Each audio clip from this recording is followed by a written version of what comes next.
Канашской детской музыкальной школе присвоит имя Максима Дормидонтовича Михайлова. В этом году 125 лет со дня рождения великого баса, народного артиста СССР, уроженца Чувашии. О выборе имени и торжестве по этому поводу расскажет Зинаида Паршагина.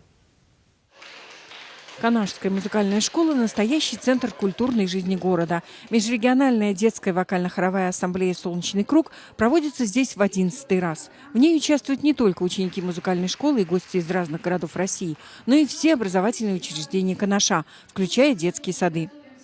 Я думаю, что в этом году ассамблея даст отчет новой жизни музыкальной школы. В этом году педагоги музыкальной школы выбрали ей имя – Максима Дормидонтовича Михайлова, великого певца и протодиакона Русской Православной Церкви. Протокол присвоения требует получить согласие родственников. Школа обратилась к внуку певца. Максим Михайлов привез свое разрешение, торжественно вручил его и спел. Ведь он так же, как и его дед, певец с мировым именем.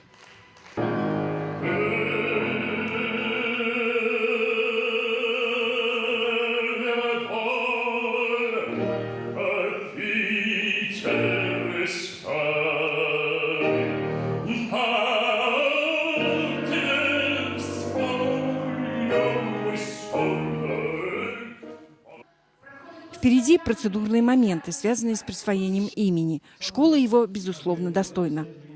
Я просто изумлен и поражен тем энтузиазмом, тем изобилием идей, той самоотдачей и со стороны педагогов, и со стороны учеников, которые они занимаются своим делом.